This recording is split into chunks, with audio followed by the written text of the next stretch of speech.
ओम शांति। ओम शांति।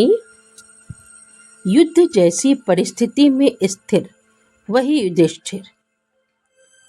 दैवी प्रवृत्ति अर्थात जो धर्म पक्ष का वाचक है, जिसके अंतर्गत पांडव समाये हुए हैं या पांडवी वृत्ति समाई हुई है। संसार में आज पांडव कितने हैं, अर्थात भगवान से प्रीत करने वाले कितने प्रतिशत में है।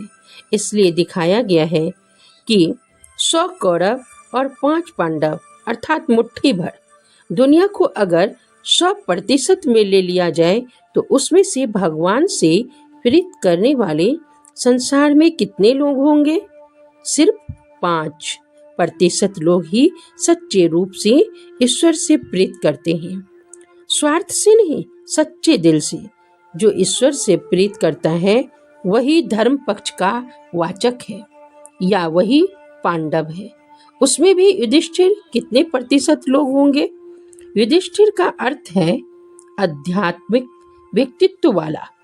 युद्ध जैसी परिस्थिति में भी जो स्थिर बुद्धि, संतुलित बुद्धि रहे, उसको कहते हैं युधिष्ठिर।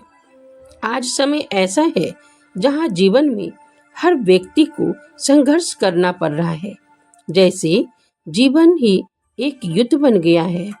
यह जीवन एक ऐसा कर्म क्षेत्र है जहां हर समय इंसान को नित्य युद्ध करना पड़ता है। ऐसे युद्ध जैसी परिस्थिति में कई बार मनुष्य अपना मानसिक संतुलन खो देता है। कितने प्रतिशत मनुष्य ऐसे होंगे जो युद्ध जैसी परिस्थिति में भी अपना मानसिक संतुलन बनाए रखते हैं? सिर्फ 1% लोग ऐसे हैं जो अपना मानसिक संतुलन बनाए रखते हैं। दूसरे नंबर पर है भीम, जो आत्मशक्ति से संपन्न है, जिसके पास आत्मबल है, जिसके सामने कोई भी परिस्थिति ठहर नहीं सकती है। उसके अंदर जड़ से उखाड़ देने की क्षमता है। इतना विल पावर था उसके पास, तभी तो उसे भीम कहा गया है। आज की दुनिया में इतनी आत्मिक शक्ति से युक्त या इतना मनोबल धारण करने वाले कितने लोग होंगे? सिर्फ 1%। ठीक इसी प्रकार तीसरे नंबर पर है अर्जुन। अर्जुन अर्थात जिसमें अर्जन करने का भाव है। अर्जुन को भगवान ने जो कहा उसे उसने हाँ जी करके उसको स्वीकार किया, फिर उसे कर्म में लाया। ऐसे अर्जन करने वाले का भाव ही कितने प्रतिशत लोगों में होता है? सिर्फ 1% लोग ऐसे हैं जो अर्जन करना भी और कराना भी जानते हैं। चौथा है नकुल। नकुल अर्थात जो नियमों में चलने वाला, जिसको आज की दुनिया में कहते हैं सिद्धांतवादी व्यक्ति, जो अपने जीवन को संयमित रखता है। ऐसे लोग भी आज के संसार में कितने? केवल 1%। पांचवा है सहदेव।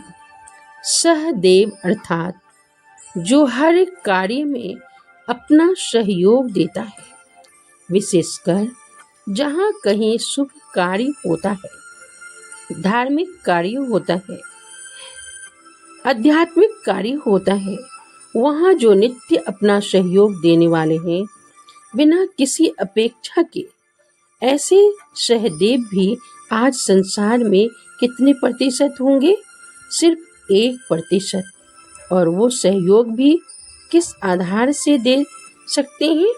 उन्हें दिव्य दृष्टि का वरदान था, जिनके पास दिव्य बुद्धि थी।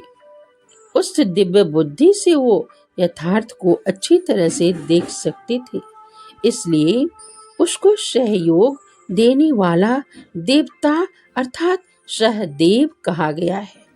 ये 5 पांडव हैं। आज की दुनिया में आज हम सभी कहाँ हैं? क्या हम युधिष्ठिर हैं, भीम हैं, अर्जुन हैं, नकुल हैं या सहदेव हैं? आज तो हम यही कहेंगे कि आप सभी यथार्थ रूप में अर्जुन हैं। ऐसे अर्जुनों के प्रति ही श्रीमद् भगवद गीता का ज्ञान है, जो कि स्वयं भगवान के श्री मुख से श्रेष्ठ वचन सुनने का परम सौभाग्य प्राप्त किया है। इसके विपरीत देखा जाए तो कौरव है। कौरव अर्थात जो अधर्म पक्ष का वाचक है। धृतराष्ट्र अर्थात जो राज सत्ता, बाहुबल या भूमि बल के अहंकार से युक्त है। गंधारी अर्थात जो देखते हुए भी देखना नहीं चाहती थी, इसलिए उसने आंखों पर पट्टी बांध ली थी। आज के समय में ऐसे धृतराष्ट्र और गांधारी देखने को मिलते हैं, और उनके 100 पुत्र भी। बहुत आश्चर्य की बात है कि एक बार मैं किताब में पढ़ते पढ़ते कौरवों के 100 नाम के संपर्क में आई। जो कौरव थे उनके नाम की शुरुआत दुशासन से होती थी, जैसे दुर्योधन जिसने धर्म का दुरुपयोग किया। आज समाज में ऐसे बच्चे देखने को मिलते हैं। दुशासन जिसके जीवन में अनुशासन नाम की चीज न हो, ऐसे दुशासन भी देखने को मिलते हैं। दुशाल, दुर्मुख, दुष्कर्म अर्थात दूर से सारे नाम देखने को मिलते हैं, जिसका भावार्थ है दुख देने वाला, या जिसमें दुष्टता का भाव समाया हो। ओम शांति, ओम शांति।